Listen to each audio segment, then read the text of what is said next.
All right, everybody, welcome back. This is another episode of the AuditCast. This one's going to be on controls testing versus substantive testing. So it's going to be quick, right to the point, and I'll let you guys get back to your day. So just remember, there's two types of test, controls and substantive. Each controls and substantive each have their own methods of testing, and there's subsets below that, and I have another episode on types of substantive testing. But this one is just to talk about the kind of the world of each, of controls versus substantive testing. So I'll get right into it. A controls test is used to ensure that controls in place are operating effectively and have nothing really to do with the numbers under audit directly. Like you're not going to be auditing a number through a controls test. And then conversely, a substantive test will give you comfort over the numbers on the financials at period end or whatever you're trying to get comfort over at any given year end, period end, so on and so forth. So that's kind of the big key to remember. Now, to go into an example, we'll start with controls because this part's a little trickier. So let's just start with an example. A simple control is that bank reconciliations are performed monthly. So let's say an accounting clerk will get the bank statements and check the amount on the bank statement against the amount of cash that the company says they have in a specific GL account. So any of the differences are investigated and called reconciling items, but they need to properly support these items through, they're going to be a myriad of different things, deposits in transit, outstanding checks, things like that. You can actually check out our auditing cash episode for a little more detail behind that. But essentially, once the accounting clerk has performed this reconciliation and kind of described what the differences are between the books and the bank account balance, then they consider their reconciliation done. And so what happens next is somebody more senior will come in and review that reconciliation. So that's the control right there, that the person, the senior person, maybe it's the treasury manager or something, is reviewing the bank recons. And the purpose of the control is to ensure that the bank balance and the book balance aren't unexplainably different, right? Okay, so this is where the indirect effect on year-end numbers concept comes in. So while like a bank recon in June on a 12/31 client won't impact the year-end numbers, how good the company is at performing this control can give us clues as to whether or not the numbers at year-end are accurate. So let's explore this for a second. So we're going to be, let's say you're testing a control, a monthly recon control. So let's say you pick, like in the example, June and November. So you're picking something from throughout the year and something from the fourth quarter. So if your sample size is 2 and you're a 12/31 client, you haven't tested the numbers at year end because you did November 30th recon and you did a June 30th recon for testing. So while you're not getting the balance at year end, you're not getting comfort over that specific balance. However, if the company fails that control, if the reviewer is not properly inspecting the recon and checking either the math or the backup or whatever, then that gives you a clue as to say, well, I'm not sure if their year-end one is going to be right either. Now, that's kind of the crux of it. Let's go through one more example. Let's go with approval of purchase orders. So let's say an office manager wants to buy new printer cartridges. Someone should be approving this request, and the request would be called the purchase order. So somebody should be approving that.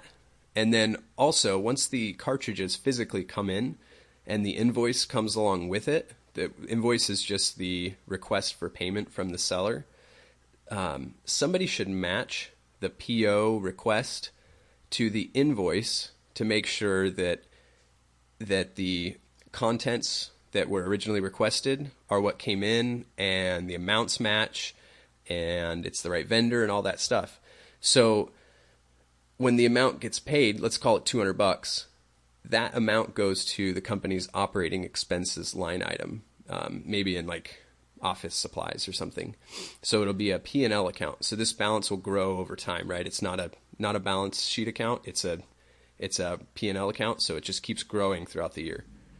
So when we test the control over whether it's approval of POs or the three-way match or the matching of the PO to the invoice control, when we test that, that gives us comfort over the balances of operating expenses, but not in a direct form, right? Because we're still not substantively testing. We're just testing that the company has approved and checked and cross-referenced all their figures to make sure that their numbers are right. But we're still at that point leaning on them.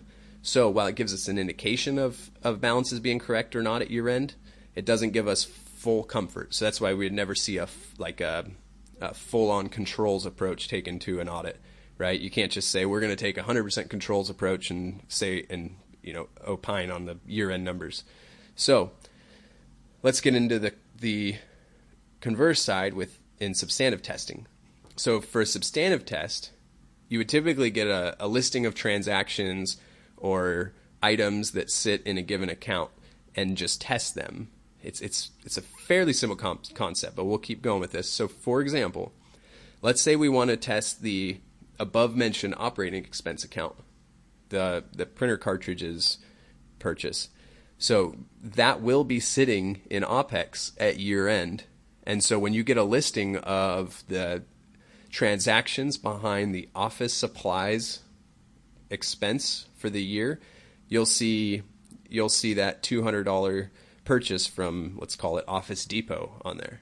And so what you do is, if say you made that as one of your selections from this account, you're going to get the invoice to support that purchase along with the PO and maybe even the check paid. There might be some other tricky support that comes in just depending on their systems or how they purchase things, but let's just make it simple and say it's a check, invoice copy, and PO. And so what you're going to do is you're almost taking the role of the reviewer at that point and checking to make sure that the invoice amount matches what got into the financials. So what got into the general ledger, rolled up in through office supplies into overall OPEX, and wound up into SG&A.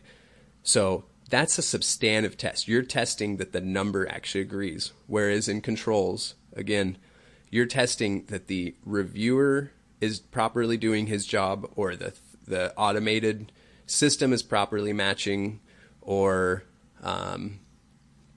whatever else the nature of the control would be. Typically it's going to be some sort of review, but that somebody's checking a couple things, or somebody's checking that somebody performed that same task. So that's kind of the idea behind controls versus substantive. And again, just to kind of wrap it all back up, controls tests are performed to give an indication over year-end numbers, and you get comfort over the controls environment as a whole, whereas substantive tests are specific approaches to get comfort over the numbers that wind up in the financials. So I hope that makes sense to you guys. If you have any more questions, feel free to reach out. You can always hit us up. We have way too many ways to get a hold of us. There's the Facebook page, which is facebook.com/theauditcast. There's the Twitter account @theauditcast. Our webpage, theauditcast.com. There's a forum you can ask on. I think our email's on there. You could, I don't know how, but you could somehow ask the question on Instagram. I don't know, but we're everywhere. So feel free to reach out if you guys have any more questions. And please, please, please remember to subscribe or rate or review or leave comments or whatever on our iTunes or Shout Engine page or anywhere else you can, because as do any good accountants, we love feedback here. So we appreciate any that we can get. All right, guys, get back to work. Take care.